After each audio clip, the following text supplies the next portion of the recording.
In the span of 24 hours, UN Ambassador Nikki Haley has done what none of her colleagues in President Donald Trump's cabinet have before, successfully telegraphed to her boss that she will not quietly suffer his public humiliations. Haley was initially blamed by White House aides for creating confusion by speaking on national television about the administration's plans to roll out new sanctions against Russia that the president ultimately decided to defer. Story continued below, but within hours of White House economic advisor Larry Kudlow's statement Tuesday that Haley had fallen prey to momentary confusion and gotten out ahead of the curve, she'd exacted a public apology from her colleague. That alone wasn't enough for the former South Carolina governor, who issued a direct statement to make her point crystal clear. With all due respect, I don't get confused. The incident has met with silence from the president and his loyalists, but has only helped to burnish Haley's image outside of the White House. She's been a very forceful advocate, and I would hope the administration really values that. She stood up for herself admirably, so hopefully that will end the story there, said Sen. Ron Johnson, R-Weiss, on Wednesday. While Trump favorites like Defense Secretary James Mattis have been careful always to air their disagreements with the president in private, Haley has at times charted her own path in public. By signing up, you agree to receive email newsletters or alerts from Politico. You can unsubscribe at any time. Early in her tenure, she called Russian meddling into the 2016 election an act of warfare. Months later, as Trump was facing criticism over his dismissive response to women who were accusing Republican Alabama Senate candidate Roy Moore of assault, she was candid in her view that the women who accused men, including the president himself, of sexual misconduct, should be heard. Some of these incidents have infuriated the president, who has nevertheless maintained a friendly relationship with Haley while griping to associates behind her back. But with a reshuffled foreign affairs team, in the last month, Trump has brought in John Bolton as his new national security advisor and tapped CIA Director Mike Pompeo as Secretary of State, as well as bringing in Kudlow to advise on trade as well as other economic affairs. Haley is likely to see her internal standing improve. While she routinely clashed with former Secretary of State Rex Tillerson, a former oilman, she sees eye to eye with Pompeo, a hawkish former congressman, on most national security issues.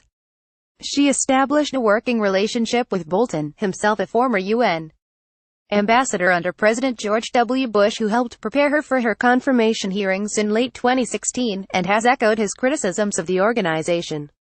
I know John Bolton well. I have gotten advice from him. I have talked to him. I know his disdain for the UN.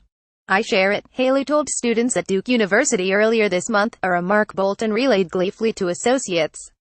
As for her working relationship with the president, by the end of the day Wednesday, Haley swooped in to put a final point on the week's mess, telling reporters in New York it is perfect.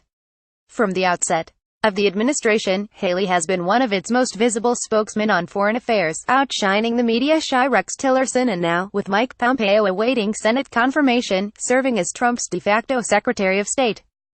But the sanctions episode is a stark reminder that this president has little compunction about letting his top staffers and appointees dangle. As the White House scrambled to explain the president's change of heart on issuing Russia sanctions, Haley became a convenient target for West Wing aides working to smooth a ragged decision-making process without blaming the president himself. Before Kudlow took a public shot at her, the White House said that while the president signed off on sanctions legislation last week, the announcement was delayed because the Treasury Department did not have the legislation ready. Yet the White House itself sent talking points to surrogates on Saturday, the day before Haley's Sunday show appearance. Haley is far from the first Trump aide who's spoken on the administration's behalf only to have the president undermine them, and while the latest incident has boosted her public profile, it isn't clear whether the president will be more careful to keep on her side going forward, or vice versa. At the center of the story, this incident will raise questions as to whether she's speaking for the administration when she speaks at the United Nations, said Ely Ratner, who served as Deputy National Security Advisor for Vice President Joe Biden. That's something that has haunted cabinet-level officials since the beginning of the administration.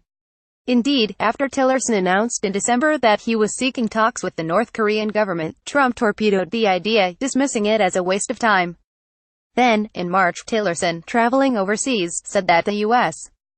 was a long ways from direct talks with North Korea, only to have the president agree the next day offer to hold a direct summit with dictator Kim Jong-un. Trump chastised his former national security advisor, H.R. McMaster, for his failure to tell a German audience that Russian interference in the 2016 election did not impact the results, something that McMaster, an active-duty military officer, was careful to avoid. Haley's advocates on Capitol Hill were not happy to see the Trump administration wipe away Haley's declaration, worried a trend could develop that has the rest of the world doubting her words. It doesn't help her credibility if whenever she gets out there and is articulating the administration and the United States position, to have somebody undercut that, said Sen. John Thune of South Dakota, the No. 3 GOP leader.